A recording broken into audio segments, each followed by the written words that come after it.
Welcome, everyone, to All Things Writing. In case you wandered onto our little podcast and didn't know it, I am your host, Bryan Nowak, podcaster and fiction author extraordinaire. At least that's what I tell myself. I just came in from outside, and I'm pretty sure I lost about 30 pounds mowing the lawn. I had to change my clothes after. It was really bad. Seriously, it's a pressure cooker outside. And if any of you living in Northern Virginia, it's one of those times that we should all be thankful that somebody somewhere invented air conditioning. So public service announcement for everybody, drink water. It's really rough outside. Now, those of you who complain nonstop about the heat, and you guys know who you are because I hear it all the time at work and other places.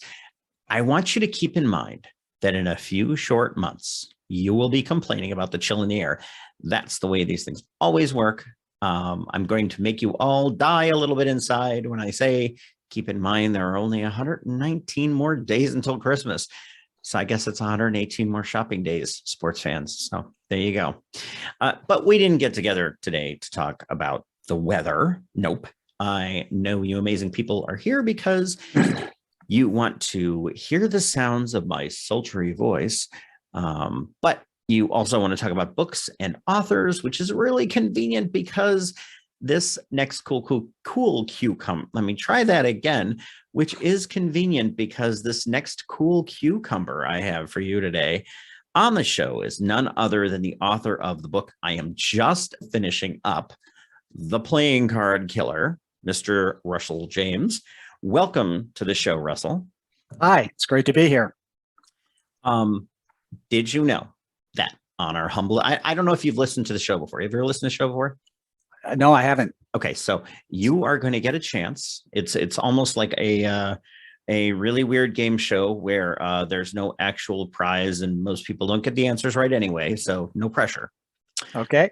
On our little show, I always give my guests the chance to guess what is the number one city, listening to All Things Writing, based on the last 10 days, because that's just how the metrics work. It works. They give me 10 days worth of data. So what do you think the number one city is for listening to All Things Writing? I'm going to go with, since you're in Northern Virginia, I'm going to guess Washington, D.C. With that. That's a fantastic guess. I've actually never had anybody say D.C. before. But actually,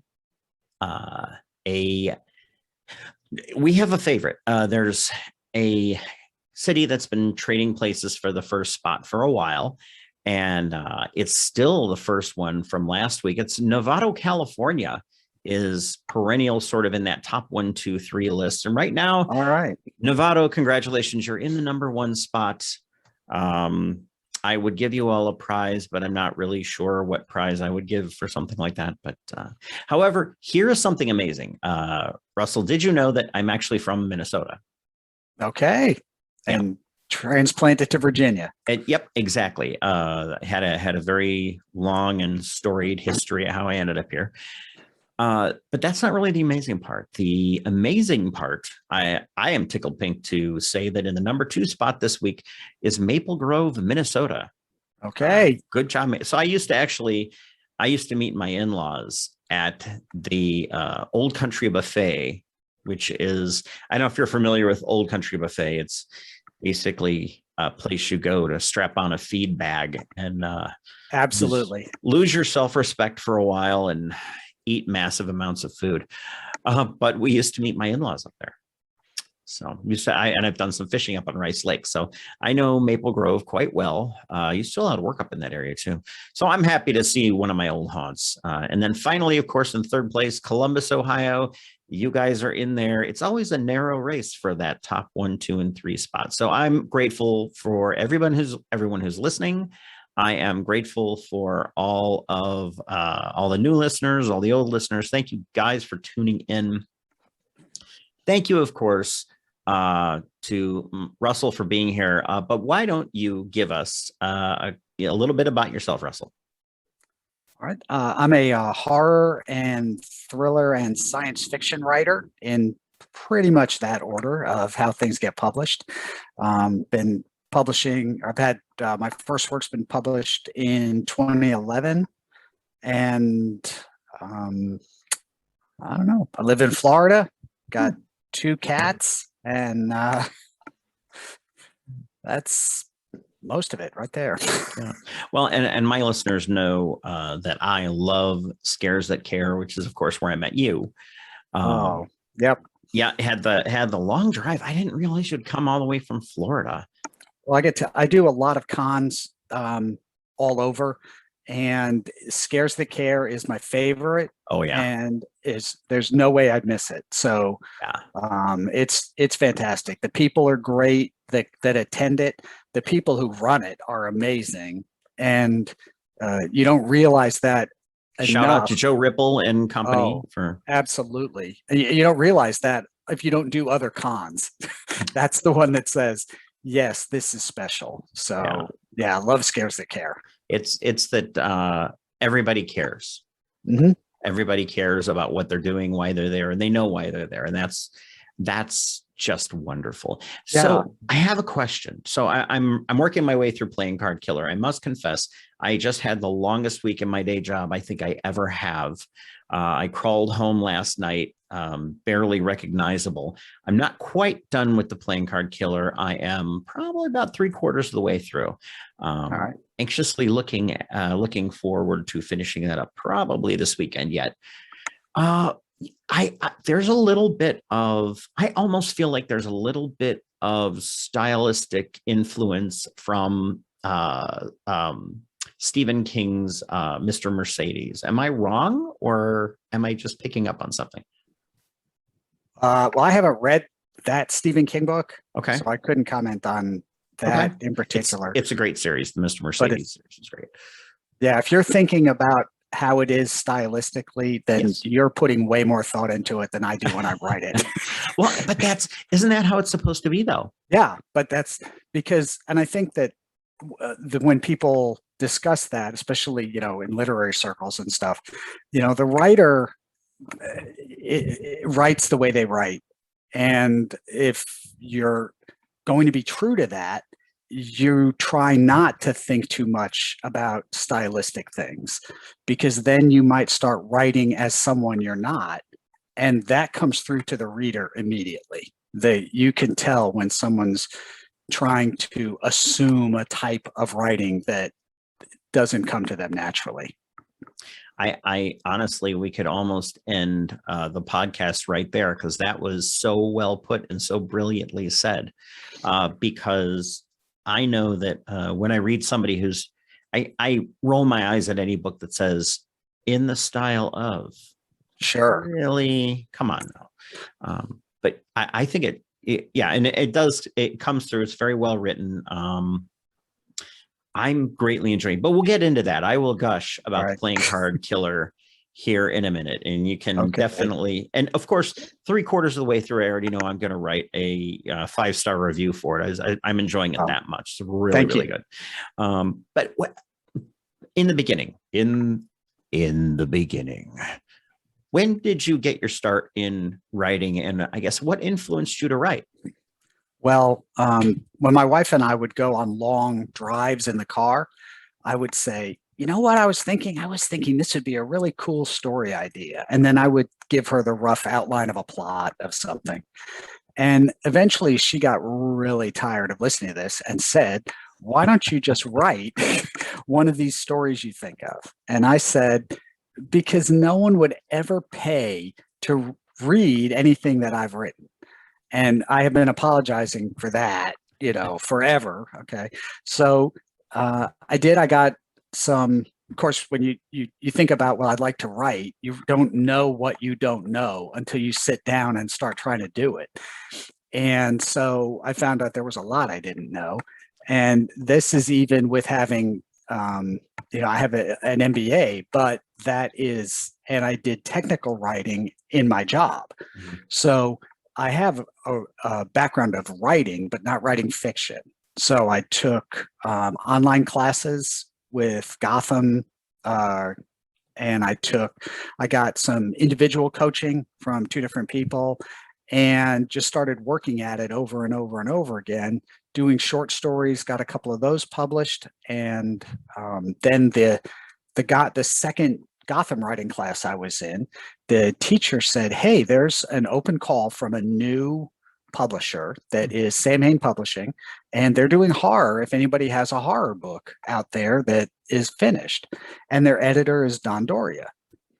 Okay, well, Don Doria is this legend. If you're not a horror writer, Don Doria is a legend. You know, he's worked with the major publishers. The number of famous horror authors he's launched is as long as my arm. So I thought, hey, you know what? I haven't been rejected by anybody famous yet. So I'm going to send this into him and, you know, just at least have a really cool email to get there. So I sent it in, and then several months later, I got an email that didn't say I was rejected, that said I was accepted. And Wow. that was the first thing I got, the first novel I had that was accepted for publication. Wow.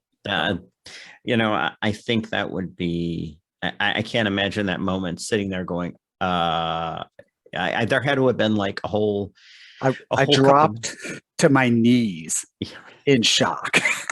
And then my first thought was, which one of my friends is playing a joke on me? So it was something.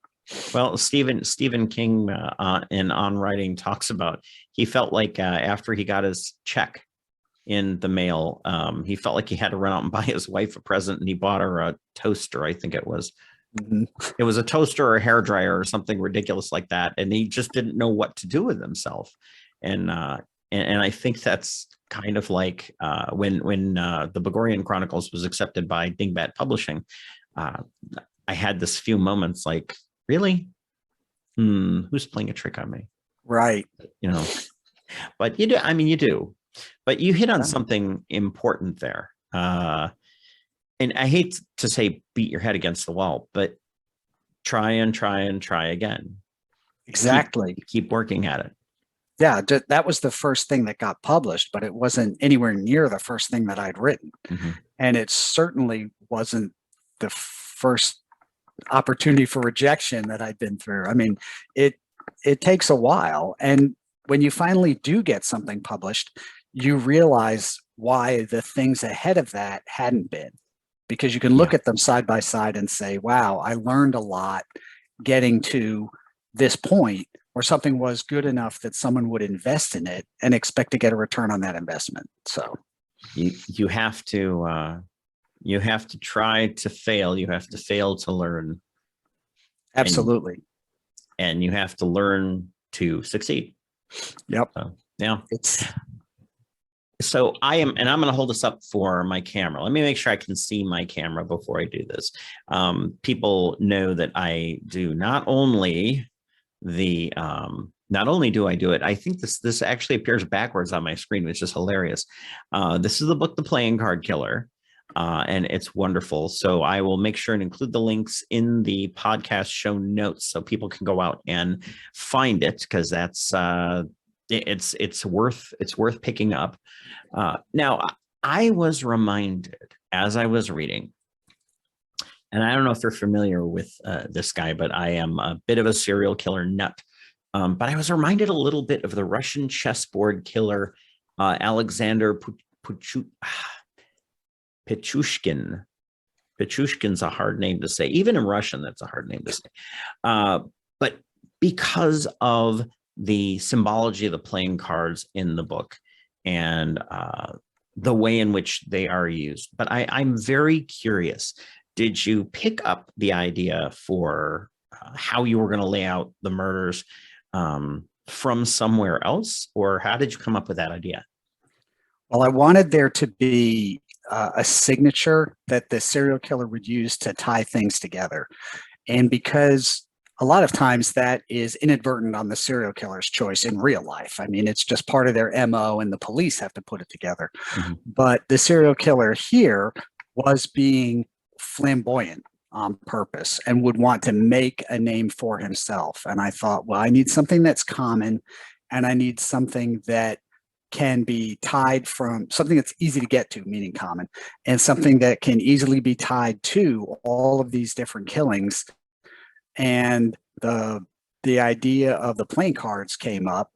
And then also within that, as you go through the book, some of the cards have specific meanings, and so all of that got to tie together in this story, right? From the very first chapter. The opening chapter should start getting you to realize there's a really creepy guy involved in this story. So, and I am past the point where there's sort of the really big reveal happens, and you go, okay. oh boy. And there's no spoilers on all things writing, not as long as I'm around. But anyway, I hit that point and went, oh, okay, now things are starting to make a lot more sense. That's how it was supposed to go.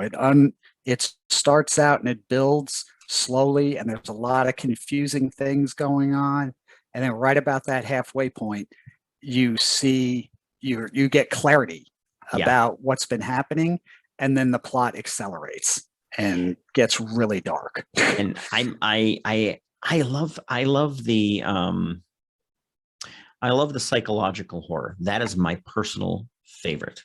Great. And this was the first one that I really delved into that. My other horror books, I've got ghost stories and zombie stories and demons and stuff like that. And then this one, I really wanted something that was psychological horror and more of a thriller in it than a slash and gore and that kind of stuff on it. So, and I always say that's the slasher and the gore, and there's certainly some violence in the playing card killer, but the twisted psychological aspect of not only Bryan Sheridan, but I think the other characters as well also have this twisted worldview in a certain sense. Yeah, there aren't very many normal people in this book. No. There's nobody that my therapist would say was healthy. No, not at all. Not at all. No. So speaking of characters, I love the way the characters are written. Bryan Sheridan, for example, is you hit one of my biggies for getting a great review out of me. You have to write characters that I care about and are believable. Super. Yeah, and the way you write him, it's really clear. He's a clear individual in my mind's eye. I built him to the point where I think if I saw him walking down the hallway, I would say, oh, that's Bryan Sheridan. Right. And that's the mark of a good author. So how did you build his character profile? What did you base it off of? He has, I thought about him from an early age and the disadvantages that he has in his life, not to give all those away from the story, and the coping mechanisms that he had to have in place to help deal with all of that. And it doesn't give too much away in the beginning, because right at the beginning, he's had a lifetime of mental issues, and he's been dealing with those through prescribed medication.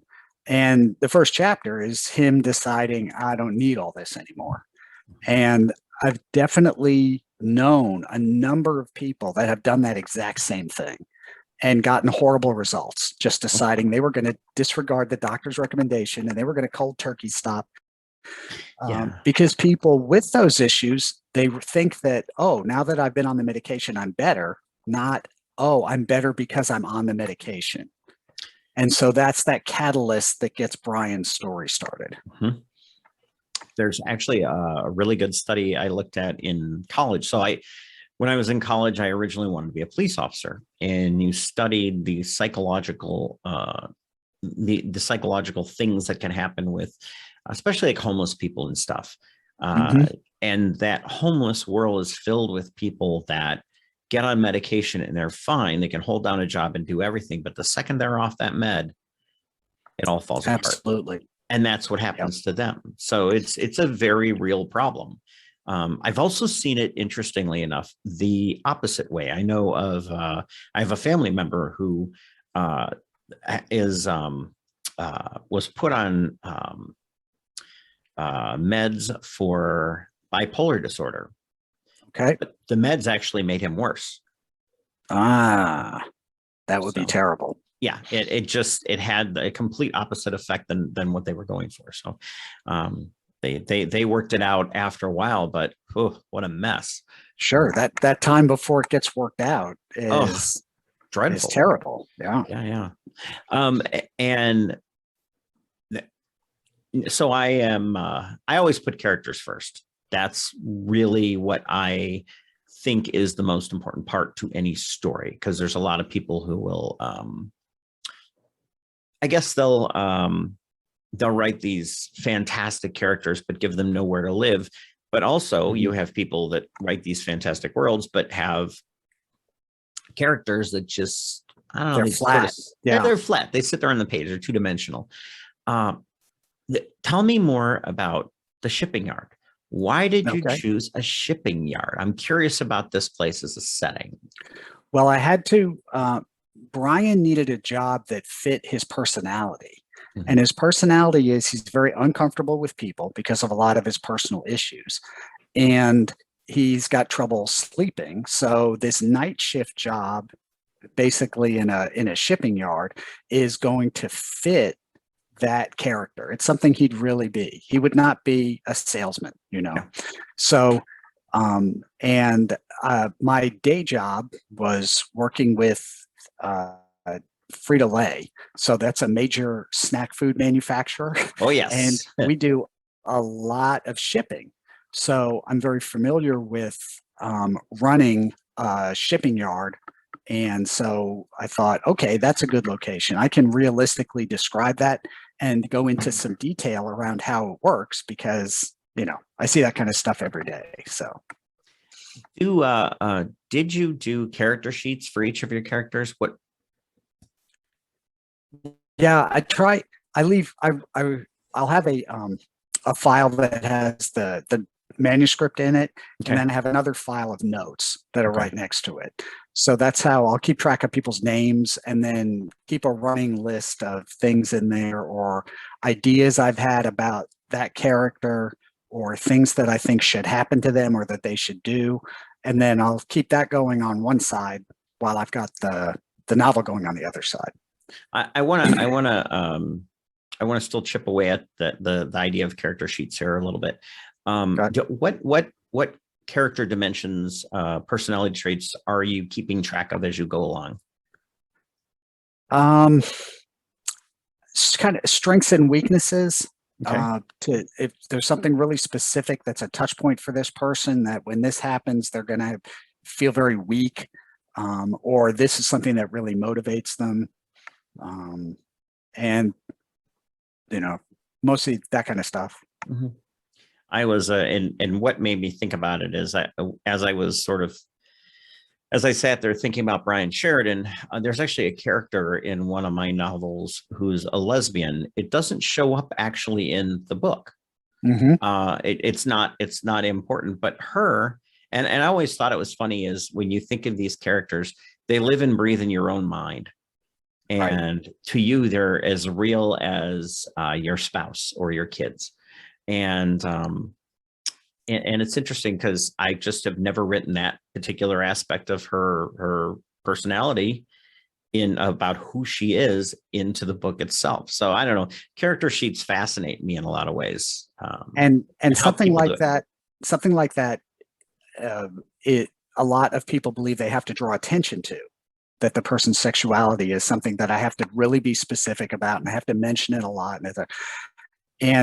But if you don't have to do that. You don't have to do that a lot about a lot of character traits, that if it's written well enough, it's so organic to the person, and that the reader's going to pick up on it and know the specifics about the person. And by you knowing that about that person, it informs their worldview. Correct. And absolutely. And it tells you how they're going to react in certain situations, what they'll think about things. I'm working on a very long novel right now, long for me anyway. It's 103,000 words at the moment. That's pretty long. Yeah, it's a good bit of work. And the main character is a Black woman, and I actually patterned it off of. So I grew up in South Chicago, and I patterned it after some of my friends' parents growing up. Sure. And it's sort of fun being able to delve into that character, and kind of live in that person's shoes for a while. But anyway, so I was going to ask you, I did some checking on you. I was stalking you virtually. It's nice to know. You have quite a few books out. Now I'm going to ask you to do something that no author can ever do. Pick your favorite child for me. And why are they your favorite? Ooh, that's what when I'm at a con, that's what someone always asks. What's my favorite? No, that's actually what made me think about it, because everybody always asks me, what's your favorite? I don't have a favorite. And to that person, I always ask them what they like best, because the books are all very different. So got to set you. I think one of the books that I enjoyed writing the most is called Dreamwalker, and it's got there's a voodoo god who captures people's souls at the moment of death, because he's scared them to death in a nightmare and while they're asleep. And then he holds their soul in this bombed out cityscape alternate reality, and he lives by feeding off their terror. There's one guy who is going to college, and he figures out that these recurring dreams he's had are not really dreams. He's dream walking into this alternate reality, and he finds a girl there he meets a girl there, and he falls in love with her, and he makes it his mission that he's got to get her out of this. The problem is that when he's asleep, dream walking into this, anything that happens to him while he's there has happened to him when he wakes up. So if he gets hurt over there, he wakes up hurt over here. So he can't play Superman. And I really enjoyed writing that book, because the main character also, while he's awake, he's run afoul of a drug kingpin in Atlantic City. So he's got this awful story going on when he's awake, and he's dreaming into this awful story when he goes to sleep. So the way I could set those two stories up in parallel and have them still both come to a conclusion at the same time was really a challenge, and it was fun to do. And the alternate reality where the voodoo god holds all these people hostage, I could be very creative there, because it was an alternate reality. So I could start from scratch and make this place absolutely horrific, and make it a place that fed on people's terror. And so I got to be very creative, and I got to do a pretty intricate plot. And I think it came out, and it's got a terrific love story tucked in the middle of all the scary stuff. So I really love Dreamwalker. See, I think you and I have very similar outlooks towards our storylines, because I like a good psychological, strange, terrifying horror novel, but you've got that love story going in there too, where there's you can't always have dark without a little bit of light. Yeah, it helps people care about the characters. If that character cares about someone else, that gives them that level of humanity that makes you think they're worth saving when everyone else is going to die. So yeah, absolutely. So my wife does this to me on occasion. Does your wife ever turn to you, shake her head, and go, "What's the matter with you?" Yes. She also will stop reading. She stopped several times reading The Playing Card Killer, saying, "You're never going to kill me in my sleep, are you?" No. See, my wife has never done that. She's never gone, you're not actually going to come out and commit murders, are you? Do some of these things. Yeah. No. Horror, and I've said it before, horror writers are some of the nicest people on planet Earth. I think it's because we get our frustrations out in the books. And going back to Scares That Care, there's a lot of horror authors there, and that's absolutely true. They're all wonderful. There's no big egos going around, and You get people like Brian King, who's a king, Oh Brian yeah. Keene, who is a king in the industry. Yeah. And, he's a normal average person. He'll come talk to you. You can ask him for advice. I mean, he's Yeah. fantastic. So Yeah. Brian Keene. I saw Jeff Strand wandering around too. yeah, another great guy Yeah. right there. Yeah. I've known him from the Horror Writers Association, uh, from my association with that group. I don't know if you remember or not, but so okay, back to process. Mm-hmm. When you write, so I'm mostly a pantser. I do a little bit of work on the side, doing some outlining. How do you approach that, the process of putting together a novel? It's total pantser, organic, whatever phrase people want to use for it, but I don't have a plot. I have some ideas. I have some basic inspiration somewhere, and I start going from there. And I will start at the beginning of what I think the story is, and I'll start writing. And then as ideas come to me as I'm writing that are a direction to go in the future, then I'll just skip ahead and I'll type in chapter XX. In this chapter, the bad guy kills someone's wife, and so that'll just be a plot point that's going to be somewhere in the future, and so those will keep showing up while I'm writing my way towards that plot point, and then once I get halfway, 3/4 of the way through, then even I'm confused about what's going on. So at that point, I have to lay all those chapters out and I have to start arranging things. And then I've got a plot for the last half to third of the book, has got a plot attached to it. So What's the old adage, when you get stuck in the corner of your own book, kill somebody or blow something up? That's right. Always seems to solve everything. Okay, so you almost outline as you're kind of outlining on the fly, sort of building a plane in flight, as they would say. So as it's going, I'm saying, okay, this would be cool if this happened in the future, so I'm going to throw that in. And I know in general, I usually know the end as I'm long before I've gotten there. So that's written down someplace, and I'm just trying to connect the dots to get there. So see, and I start with a character, and I think almost every novel I've ever written has started with, almost every story I've ever written started with a character in mind. Mm-hmm. And then I had a place that I wanted them to be, like this is the horror that I want them to face. Okay. And it's sort of like, okay, you got those two parts ready, right? That's kind of what I've done. That's a good method. Yeah, it sounds like you and I share similar methodologies for that. Yeah. So, so you mentioned classes. You took some classes. So, do you? I don't even know how to really ask this question, because you sort of answered it when you talked about taking a couple of classes as being a writer. What did you get from those? What was it that you think you were missing when you took those classes?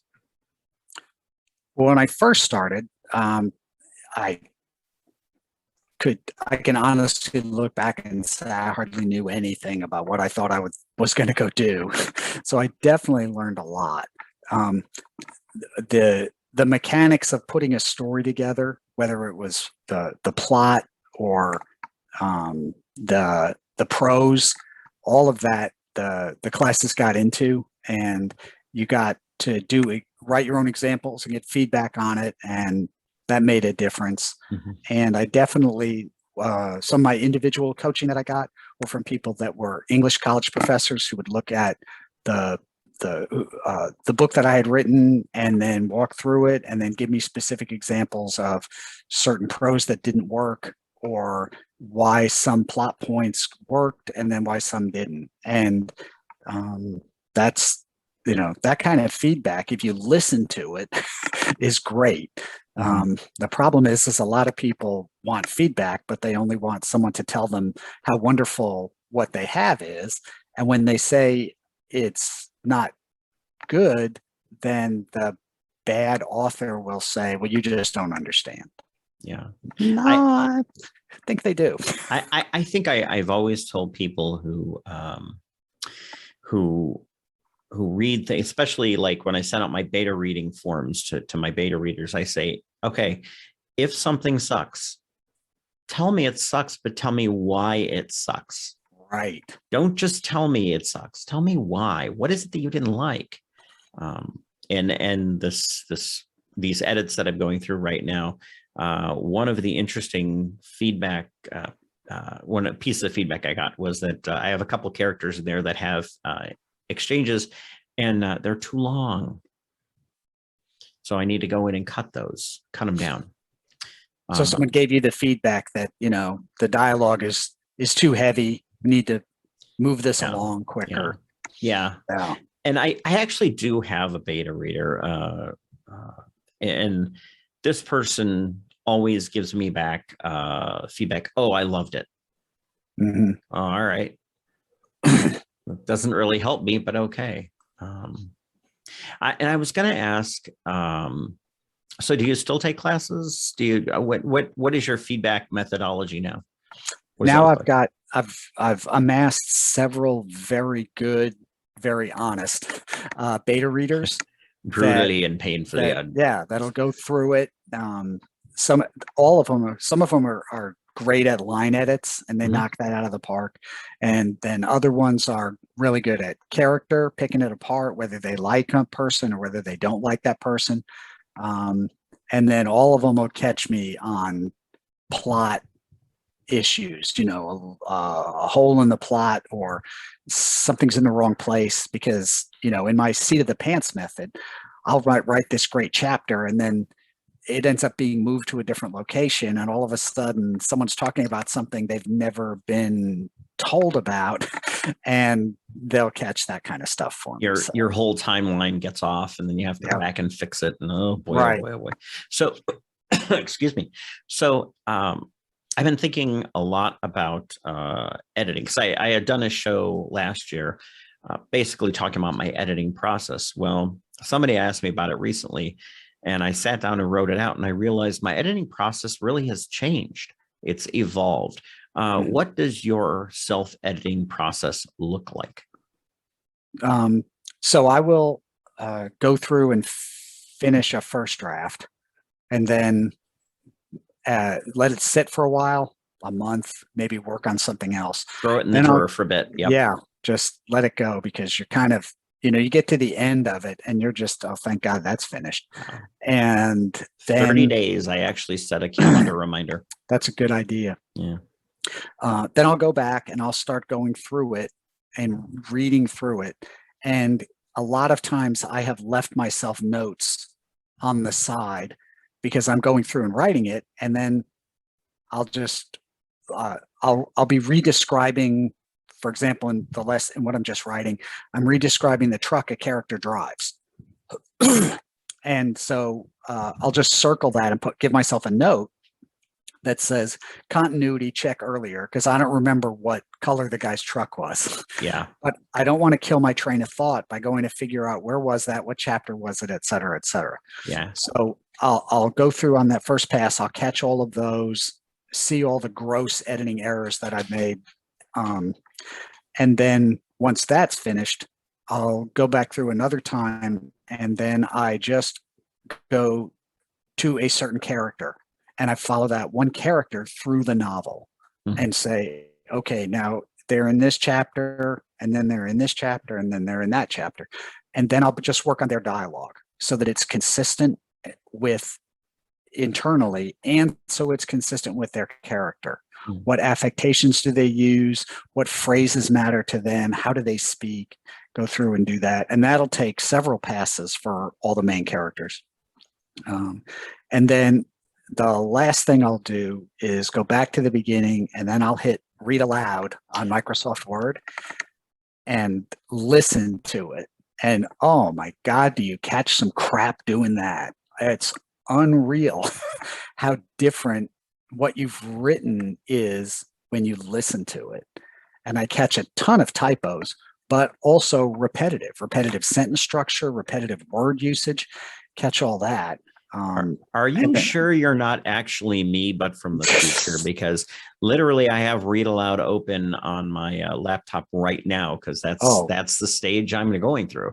It's a guy named David Bernstein, who I wrote with when he and I both worked for Sam Hain at the same time. Mm-hmm. He turned me on to that, and that was one of the best pieces of advice I've ever gotten. So it's terrific. I actually use it, and I started using it at work when I had to write something. I went back and had the embedded word actually read it back to me, and I went, "Wow, it's amazing how stupid I sound when I don't bother really peeling back what happened in the writing." Exactly. But I want to go back a hair. You mentioned being a technical writer. Now, correct. When I was in high school, they offered a class, and it was the first iteration of this class. It was called Professional and Technical Writing, and it's fascinating. And the very first thing they had me do, or they had the class do, was sit down and build a house out of Play-Doh. And they said, okay, now we want you to write down how to do that and then give it to someone else. Mm-hmm. And they had to follow your directions. Correct. Yes. Wow. That enlightening. That's very enlightening, because I don't even think I could follow what I was given. The one that we wrote actually came out okay, but I think the roof wasn't on the house or something crazy like that. But so you have that writing experience in the nonfiction realm. How does that help you out in the fiction world, you think? How would you apply any of the lessons learned? I think that in the technical writing and the training writing that I did, that I had to be very specific in that example, just like you gave. You have to be very specific and assume that the person who is doing the task you have described has no idea what they're doing. So you have to be specific on, this is on the left and this is on the right and this is upside down and boom, boom, boom. And so that specificity really helps in setting scenes and characters in nonfiction, that you can be specific in your and also be able to select which details are important in there, because you can overload people with way too much detail and they're bored reading this paragraph because you've told them too much. So it helps you in setting things like that up, I think. Plus the general discipline of I have to write every day as a technical writer gets you into the discipline of I have to write every day as a fiction writer. And a lot of people who think they want to be fiction writers don't realize it's a job and you have to go to work every day. It is a job and you have to go to work every day. And I've sort of slipped from being just primarily, and I'm a fiction writer, but I also do the podcasting as well. And it all falls under kind of a larger umbrella, because every time I do a show, I have to write a script to go along with it. Even if it's just like the questions that I'm going to ask. But if I do a show where it's just me, I did a show not that long ago. I say not that long ago, I think it was like last year, about how to write a review. And it's interesting because all that work into writing the script, when I go back and read through it, do like a dry run beforehand, it's amazing how many things I catch that I'm like, what was I thinking when I wrote that? That makes no sense when I say it out loud. So yeah, it's just interesting that wider writing application. So is there something that you picked up in the nonfiction world that you think is like critical for other authors to know?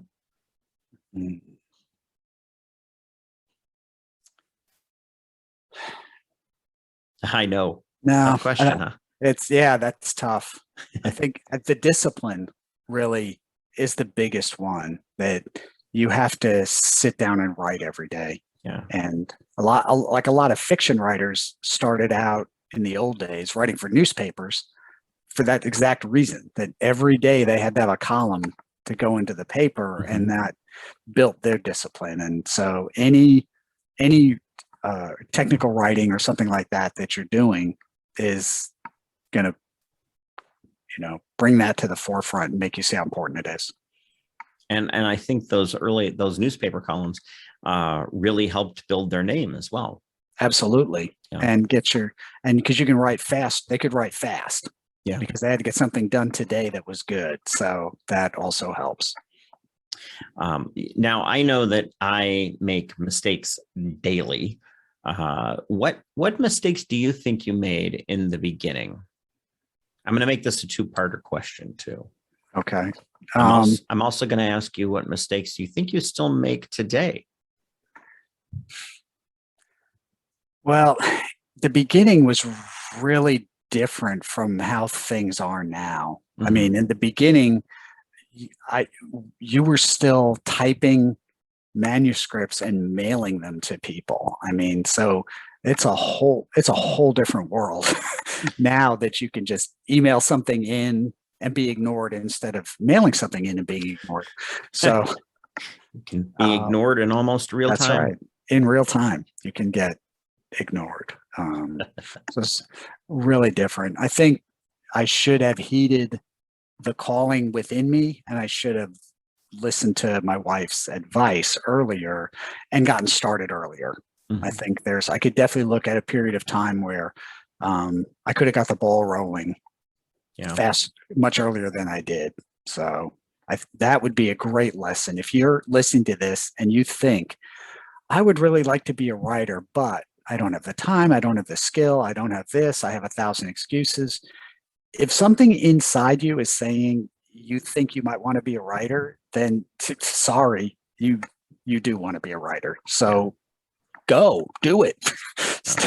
Don't put it off anymore. Get started. Worst thing that can happen is you'll have a whole lot of fun doing it.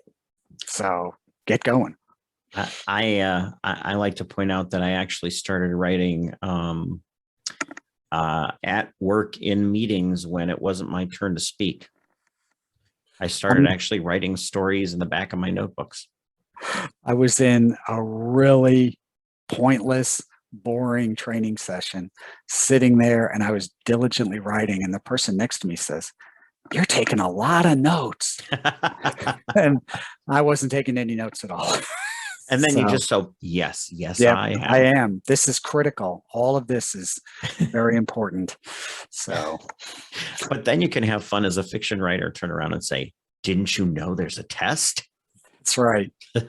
There's a test. So, are there mistakes? I know one of my biggest mistakes I still make today that I am constantly working on is I think sometimes I don't put enough emotion into scenes.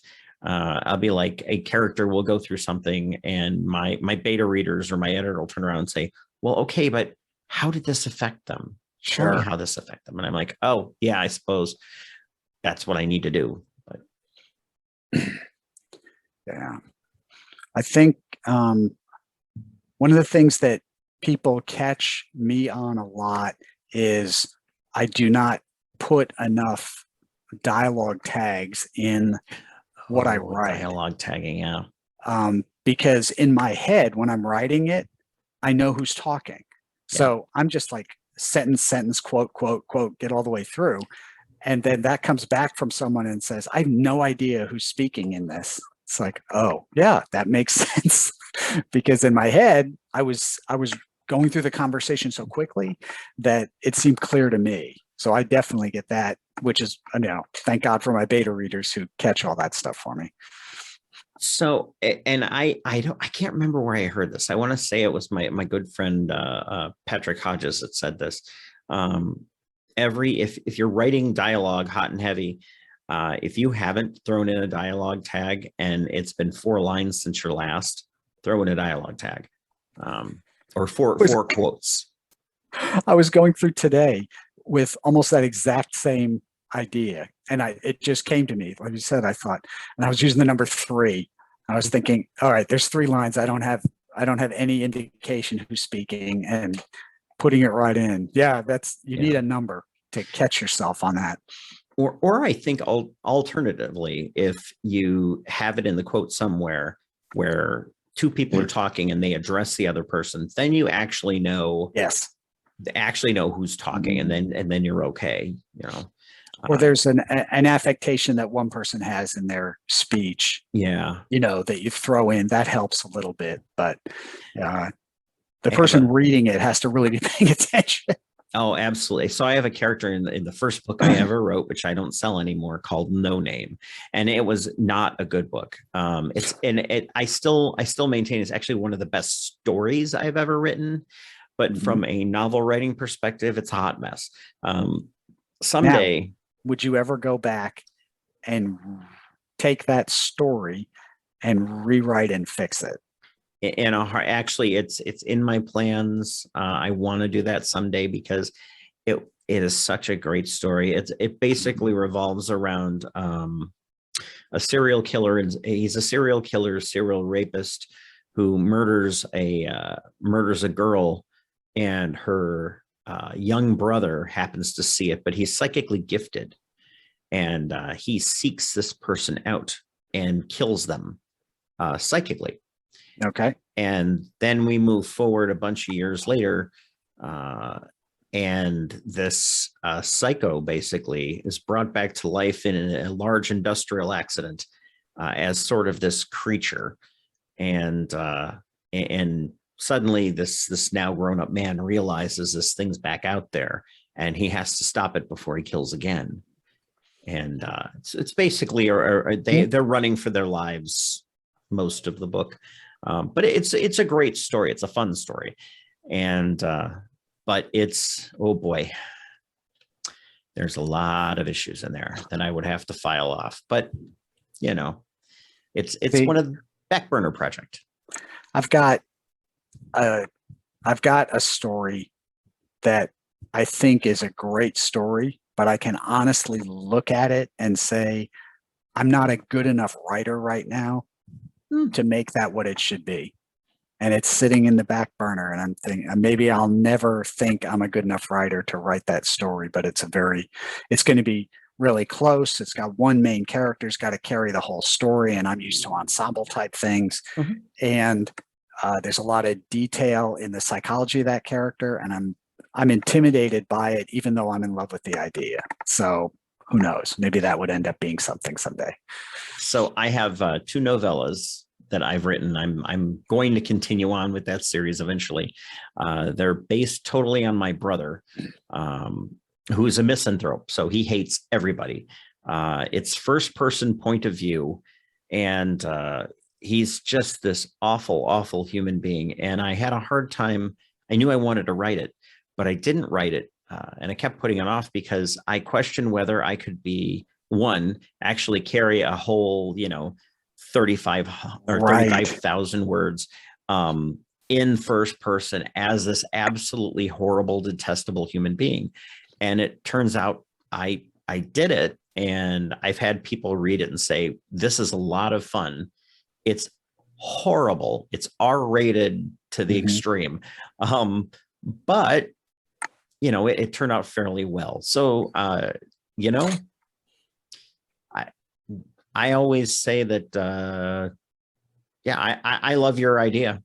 But it's like, I think if we sometimes talk ourselves out of good ideas. Yep, absolutely. As authors, as you know, we're our own worst enemies.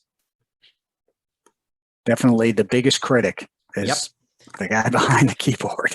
And the harshest. And I don't know why we do that to ourselves, but we do, I mean, I can't read the first draft of something I wrote without being cringing and saying, well, I need to farm this out to a sixth grader because it would come back better the first time. So, I have a good friend who is a New York Times bestselling author, and she said, your first draft is always horrible.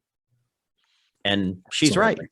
She's right. And that's my big word of encouragement for new writers. I'm like, just get that first draft out, no matter what you have to do, get it out, and then start fixing it.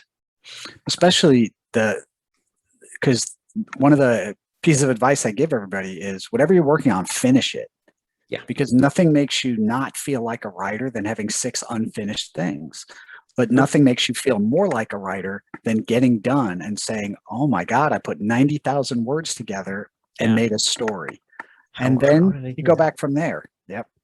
Yeah, absolutely. Absolutely. Well, I do love picking the minds of writers. Honestly, it's to me, it's like peeling back the onion and looking inside, or maybe it's a little bit like looking into the engine of a car you admire. Because I have to tell you that I'm going to say it again. I admire you and your work. Once again, for those of you listening to the podcast, you can't see this, but I am holding up the book, The Playing Card Killer. And I'm, if this book's any indication, the rest of the books he's written are fantastic as well. So, but before we go, where can people find all these amazing books that I'm talking about, or that we're talking about? All of these are, all my books are published by several different publishers. Flame Tree Press has done The Playing Card Killer and The Portal. I've got Lambs Among Wolves and Farallon Island are out from Silver Shamrock. And I've got 2 series through Severed Press, which are more sci-fi than horror. But they're like giant monster horror kind of stories. One of them is a Grant Coleman series, and one of them is the Ranger Kathy West series that are set in our national parks. And those are up by Severed Press, and all of those books are available through, different bookstores, private sellers private bookstores can carry them, Amazon, the whole 9 yards. I think we all get tired of saying they're all available on Amazon. Right. They definitely are. And that's where most people buy them. So, and honestly, this, let me read the back. I'd like to read the back of The Playing Card Killer.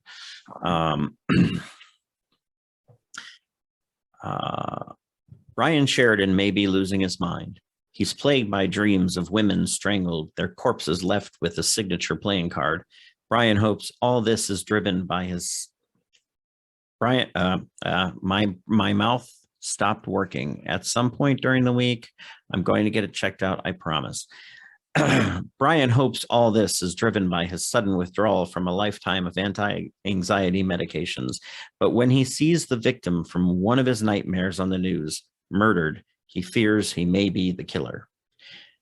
Let me try that one more time, and I'm going to cut out the middle part because it was not a good reading. Okay. Brian Sheridan may be losing his mind. He's plagued by dreams of women strangled, their corpses left with a signature playing card. Brian hopes all this is driven by his sudden withdrawal from a lifetime of anti-anxiety medications. But when he sees the victim from one of his nightmares on the news murdered, he fears he may be the killer. Dun, dun, dun, dun. And I'll tell you what, the cover art, whoever your cover artist was for The Playing Card Killer, did an amazing job. Yeah, the artists for Flame Tree are fantastic. Yeah. And the picture on the cover of this was the second version of it, and the first version, the picture of the woman that's there, that was the whole cover. And then they reworked it and they trimmed her down and they put the cards into it. And it was like, I thought the first cover was great. And the second one came back. They said, oh, we redid it. Let us show it to you. And I thought, oh, no, don't redo that. And they did. And this is even better. So they're terrific. And the nice thing about them is that they gave me as the author input on what I wanted the cover to be. And that's nice. Which is really nice. So even if you don't use it and you come up with something better, just to have asked for the input is terrific. So and I've talked about that before. The problem with well, the bit of the chasm between indie publishing and I guess I can't even call myself an indie publisher anymore, or an indie author anymore, but that chasm between indie authorship and traditional publishing, there has to be a happy medium that I think we're all going to eventually find. But it sounds like that, to a certain extent, is sort of the direction a lot of the mid-level publishers are probably going to go to. Where the author actually does get a say in how things are going, rather than the sort of draconian setup that the big five publishers had, where no, this is the cover you're going to live with. Right. So I'm really glad to hear that they gave you some input. Yeah, Severed Press also is really good at that, and they do splendid covers. The pterodactyl cover behind me is one of Severed Press's, and that's awesome. And one of the covers they gave me for Claws, I thought was terrible, and I said this isn't going to work, and I gave them a list of reasons why it wasn't going to work, very specific about how this didn't live up to the story and how it didn't even live up to the expectations of the publisher. Mm-hmm. And they came back, they listened, and they came back with a terrific alternate cover, and it's fantastic, and it's so good that when I'm at a convention, that's what catches people's eye. So, working together like that, I think can make a big difference.